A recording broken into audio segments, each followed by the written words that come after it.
Direction Meknès qui a récemment accueilli la grande Hiloula des Tzadikim, un événement religieux important initié par le Conseil des communautés israélites du Maroc et célébré par plus de 400 concitoyens marocains de confession juive d'ici et d'ailleurs. Ils sont venus se recueillir sur les tombes de leurs ascendants et des grands rabbins inhumés dans la cité impériale. Temps fort de ce pèlerinage, l'inauguration de la réhabilitation du cimetière historique juif de Meknès, un cimetière créé en 1682 sur un terrain cédé à la communauté juive par le sultan Moulay Ismaïl. Le deuxième temps fort de cette communion festive a été la création d'un espace muséal juif du Mellah de la cité ismaélienne.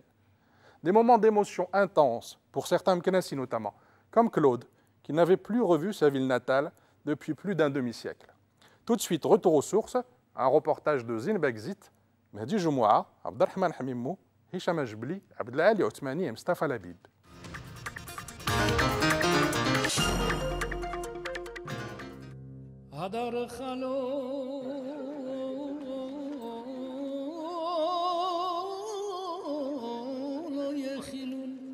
Aujourd'hui, j'ai ce bonheur immense de venir sur la tombe de mon ancêtre et de pouvoir me recueillir.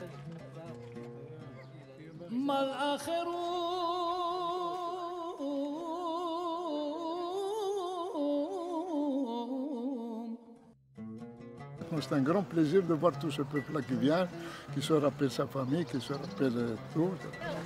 Et voilà, c'est difficile, les mots sont difficiles.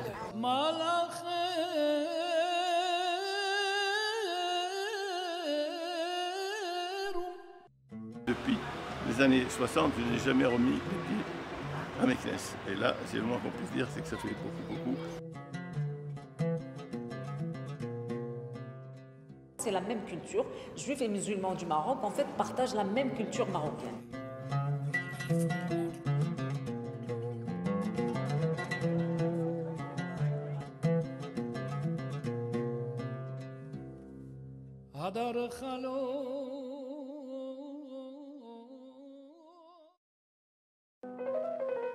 Meknès, capitale ismaélienne et terre de mémoire et d'histoire. Aujourd'hui, et pour la première fois depuis 60 ans, Marocains de confession juive d'ici et d'ailleurs sont venus célébrer la Hiloula des Tzadikim. Un pèlerinage annuel pendant lequel les fidèles se rendent sur les tombeaux des Tzadikim ou les saints le jour de l'anniversaire de leur mort. Une Hiloula assez spéciale qui coïncide avec l'inauguration de ce cimetière fermé pendant 10 ans. Ah bah là, j'ai des frissons tout le long de ma chair. Il y a la tombe de mon ancêtre, Aïm Rejen.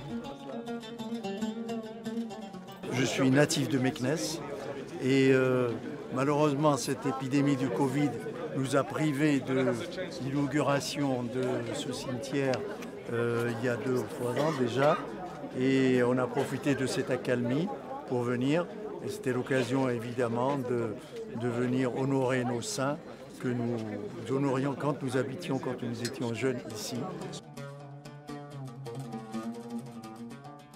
Vous vous rappelez quand ce cimetière était ouvert? Ah non, quand il a été ouvert? Non, il était ouvert et que les gens venaient souvent. Ah ben oui, je me souviens. En 1959, je me rappelle, moi je suis venu plusieurs fois avec mon père, mais rien n'est marqué, on ne peut pas trouver les tombes. Et vous venez d'où là? Des États-Unis. Ah, des États-Unis, magnifique. Ah, c'est le papa de Moshe? Oui. Ah, je suis Joseph Derry. Il vous a parlé de moi ou pas? Oui, beaucoup. Il m'a dit, il faut que tu ailles viennes voir mon père. Voilà, monsieur est un Meknessi pur jus. Un des responsables imminents de la communauté de Meknès depuis plus de 70 ans. Et son fils, Moshe Boudbol, a créé un site sur Facebook, Yahsra Meknès.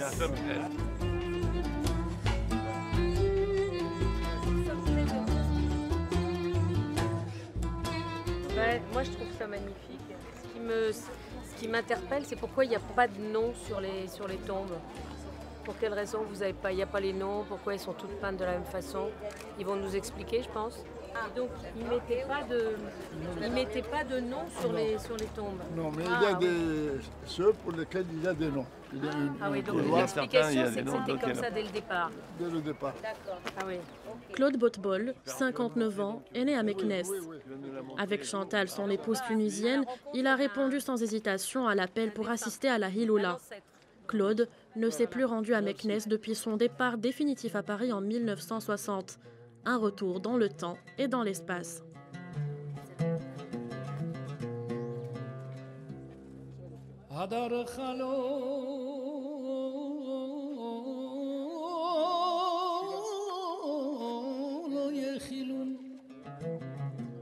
C'est un rêve que je caressais depuis des années. Malheureusement, je n'ai pas eu cette chance de venir à Meknès. Et aujourd'hui, j'ai ce bonheur immense de venir sur la tombe de mon ancêtre et de pouvoir me recueillir et implorer ses bénédictions. Et j'ai presque envie de pleurer. אני הוספתי את עצמי, למה? זה דניאל ברדוגו הוא נמצא שם, בחדש, זה בלי דניאל ברדוגו. אז אני מוצא את עצמי תמיד... ושלמה ברדוגו, הורידו את השם שלו פה, אמרתי לו עכשיו. תכף אנחנו צריכים למצוא את הקבר של סבא. איזה? מי זה? אבי אברהם, אני קרוי על שמו. יש אברהם שם, בחדש. בחדש?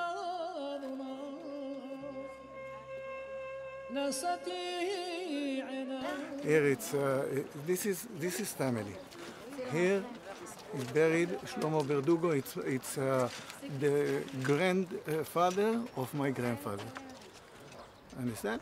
And he wrote books. And this angel is also 7 generations back of my family. Yeah. So I'm very excited. Bougie à la main, les fidèles prient devant la stèle du rabbin Raphaël Berdugo, maître de la Torah, décédé en 1821. Je suis très émue. Très émue.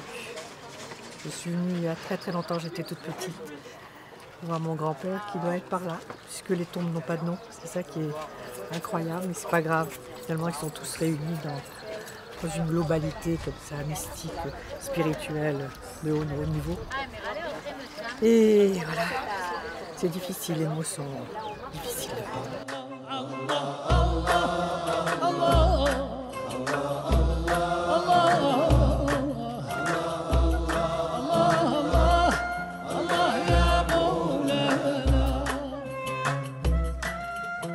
On a localisé des tombes. On a localisé des tombes de grands rabbins, donc le rabbin Toledano, le rabbin Chaim Messas, et là, ici, donc également donc, le rabbin Berdugo. Voilà, et donc là, on va découvrir encore la tombe de monsieur Bregen. Voilà, donc on va continuer notre périple. La réhabilitation de ce cimetière s'est déroulée dans le cadre de l'opération Les Maisons de la Vie, initiée en 2010 par Sa Majesté le roi Mohammed VI et qui a permis la préservation et la restauration de 180 nécropoles juives à travers le Maroc.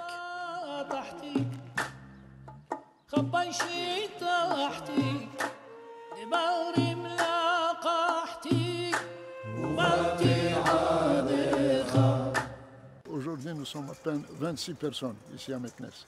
Donc vous pouvez avoir une idée de comment se trouve la communauté. Elle est petite. Ça vous fait mal au cœur? Bien sûr. Un grand pincement. Maintenant, c'est un grand plaisir de voir tout ce peuple-là qui vient, qui se rappelle sa famille, qui se rappelle tout. Pour faire un quorum, pour les prières et pour les enterrements et pour n'importe quoi, il nous faut 10. Alors qu'on se trouve toujours 5, 6. Voilà, et vous faites ça. Comment du coup d'amener des gens, soit de Fès. Par exemple, ce matin, moi je viens d'arriver de Fès, on a fait le quorum à des gens qui sont décédés à Fès.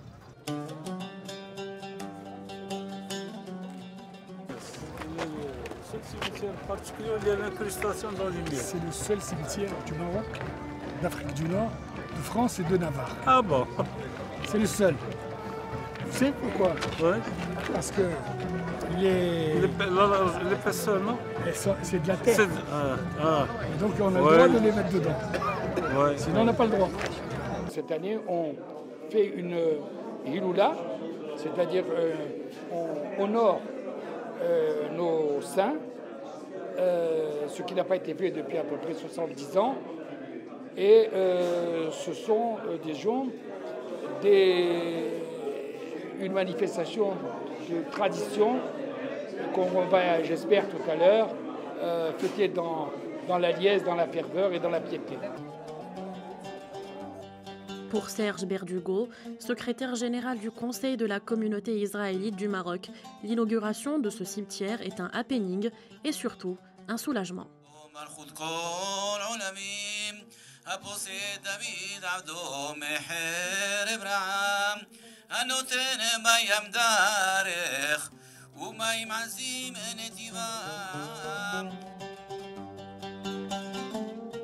هناك حيث الأخطاء كلها مغفورة والسيئات بعيدة والرحمة قريبة.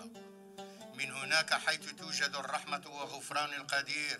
احفظ وارعى وارفع وانصر وأيد مقام ملكنا الهمام أمير المؤمنين جلالة الملك محمد السادس نصره الله وأيده وأدام عزه ونصره. Ce qui est formidable, c'est cette ferveur, comment les gens se respectent, comment les gens s'apprécient, et puis surtout cette unité aussi autour du roi. Je trouve que c'est quelque chose de très touchant de voir à quel point il est dans toutes les prières, dans toutes les âmes, dans tous les cœurs. Et puis j'ai beaucoup apprécié la prière qu'a traduit donc le rabbin en arabe. Il faudrait savoir que Chantal, elle n'est pas marocaine et qu'elle ne vit pas ça de la même façon parce qu'elle est tunisienne. Et donc elle a une approche complètement différente de la nôtre. Nous qui sommes marocains, on a l'habitude de ces discours, de cette ferveur, de cette chaleur, de cette admiration du roi en permanence. Et les Tunisiens l'ont beaucoup moins. Ah oui, oui. Et elle exprime parfaitement. Moi, je suis très touchée elle est touchée, elle est étonnée de cette différence qu'il peut y avoir entre les appréciations entre l'approche tunisienne et l'approche marocaine concernant les autorités, comment le peuple marocain admire et aime quelle que le soit roi sa religion. du Maroc. Et ça, c'est une notion qui se dégage encore beaucoup plus ici quand on est présent, quand on voit. Et nous qui habitons à Paris, on avait cette notion, mais là, elle est encore plus flagrante, elle est encore plus évidente, elle est tellement partagée par la totalité. Vous avez vu les applaudissements, c'est impressionnant, c'est magnifique.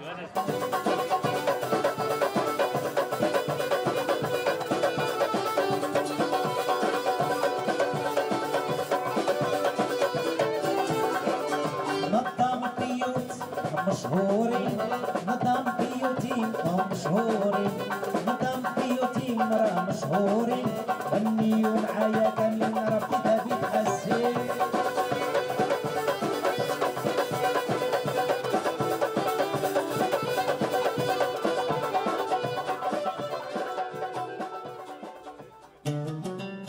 Installer un musée au sein d'une nécropole au Maroc, la chose est inédite.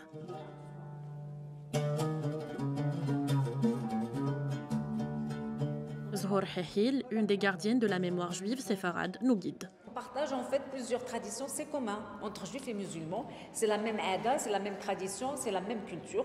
Juifs et musulmans du Maroc en fait partagent la même culture marocaine. C'est-à-dire le Maroc c'est un pays béni, il y a Ard Mubaraka parce qu'il contient les tombes d'une centaine et centaines de tzadikim juifs et musulmans aussi. Au Maroc, il y a un judaïsme marocain, mais chaque ville et chaque région du Maroc a ses spécificités.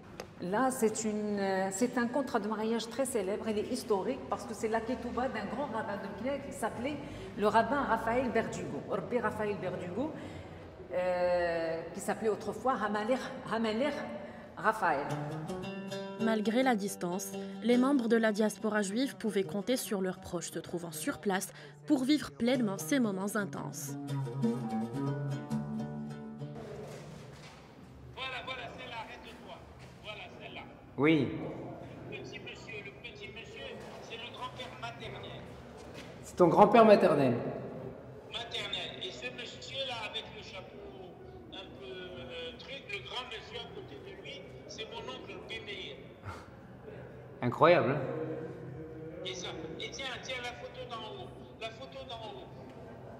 La photo d'en haut, c'est ma grand-mère maternelle, là ici. Tu la vois à droite? Ouais. Et lui, c'est le jour de son mariage. Je ne suis pas tellement concerné parce que c'est des personnes encore des générations plus anciennes. Mais les gens, ce monsieur que je connais qui est beaucoup plus âgé, donc qui connaît ces générations, qui a connu tous ces gens, il est encore plus ému que moi parce que ce sent. Il m'a guidé tout le cimetière. J'ai fait tout le tour. Il m'a dit voilà ici. Et sinon j'aurais pas su. Donc il connaissait parfaitement. Et pourtant il a quitté le Maroc. Il avait 20 ans. Aujourd'hui il a presque 70 ans. Et il a tout gardé dans sa mémoire. Et il me donnait tous les éléments.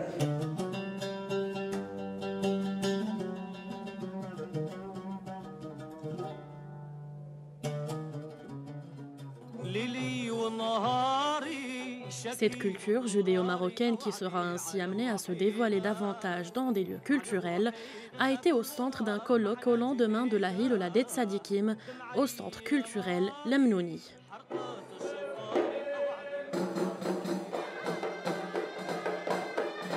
Claude et Chantal étaient aux premières loges.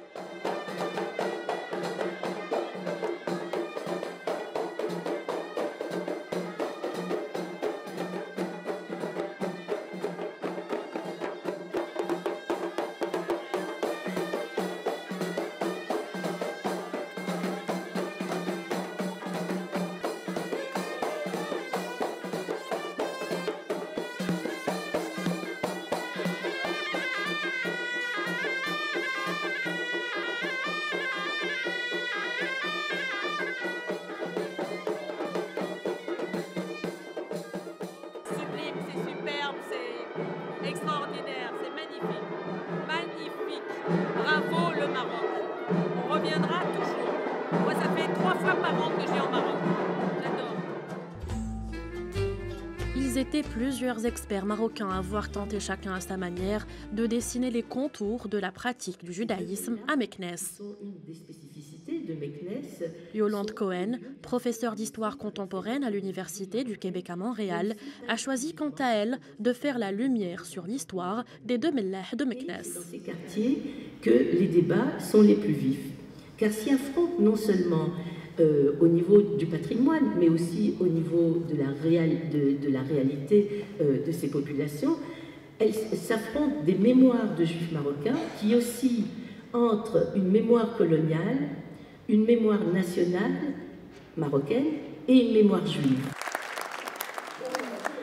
Je trouve que c'est formidable d'abord toute cette rénovation des cimetières parce que ça va faire vraiment un tourisme patrimonial organisé. Et ça, je crois que Meknès doit être découverte. C'est une ville exceptionnelle qui n'a pas été assez connue. Donc je trouve que c'est vraiment une excellente initiative. Le judaïsme de Meknès, c'est, comme on l'a dit dans le colloque, tout à fait particulier. C'est un judaïsme qui est à la fois ouvert et spécifique. Et donc on a beaucoup de rabbins, mais aussi beaucoup de discussions entre ces rabbins. Et je crois que la personnalité de Rabbi Raphaël Berdugo, qui a été exposée par le professeur Baracher, montre à quel point il y avait une liberté de penser. Et ça, c'est nouveau qu'on dit ça de Meknès. Alors ça, c'est extraordinaire. Avant son départ en France, Claude et sa famille vivaient au Mellah. Retourner sur les lieux de son enfance est pour lui un moment incontournable et plein d'émotions. Donc là, on va arriver dans notre rue où on habitait auparavant. Et c'est à quelques mètres et il y a des émotions, il y a des pensées qui remontent progressivement. Et je sens que la pression artérielle, elle monte et le cœur, il bat encore plus vite. Là. Mais c'est super parce que vraiment, on est en immersion totale dans un pays que je n'ai pas visité depuis 50 ans. 52 ans exactement. Voilà. Depuis 52 ans, je ne suis pas revenu et les souvenirs remontent progressivement. Allez, on est dans la rue qui s'appelle la rue Chaim Messas, qui s'appelait la rue Chaim Messas, qui s'appelle aujourd'hui rue Al-Ansri. Et ça a été débaptisé, mais ils ont eu l'intelligence de maintenir sur un panneau les deux noms. C'est là que j'ai grandi jusqu'à 7 ans avant de quitter le Maroc. Quand on a quitté le Maroc, j'ai fait des études à Tanger, et puis ensuite on a été à Paris, et j'ai fait toutes mes études à Paris. Et depuis les années 60, je n'ai jamais remis les pieds à Meknès. Et là, c'est le moins qu'on puisse dire, c'est que ça fait beaucoup. Et là, quand je vois l'immeuble, j'aurais tellement souhaité regarder ce qu'il y a à l'intérieur, mais on va essayer, on va faire une tentative, on va essayer de sonner si la dame veut bien nous recevoir ou pas.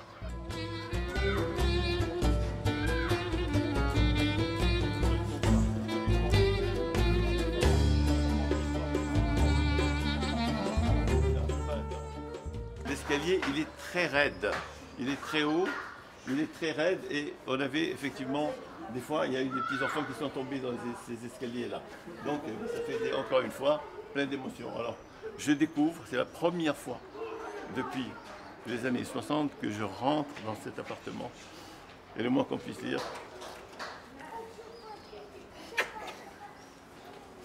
c'est tout.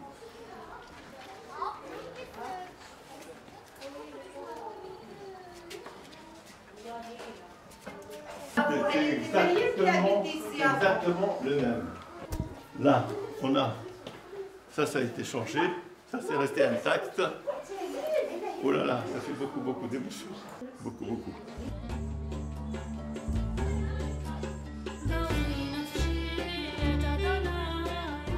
Vous reviendrez?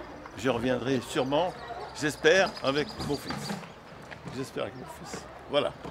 Et de l'autre côté, si on tourne ici, on revient par là, on continue, on monte un peu. Là, tout ça, c'est à mon grand-père, c'est lui qui a construit, comme je vous ai dit. Et la maison de ce monsieur-là, c'était mon oncle, l'aîné. Et lui, l'aîné, il voulait une entrée indépendante. Et il a eu cette maison qui est très grande avec la terrasse dessus. Claude et Chantal espèrent ainsi revenir à Meknès avec leurs enfants, pour revenir aux sources et partager avec eux l'histoire de leurs jeunes années. Comme Claude, les quelques 700 000 juifs d'ascendance marocaine gardent souvent des liens très forts avec leur pays d'origine.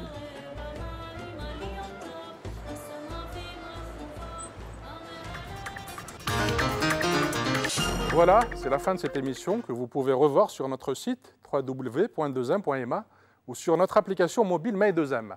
Je vous remercie pour votre fidélité et vous souhaite une excellente fin de soirée sur 2M.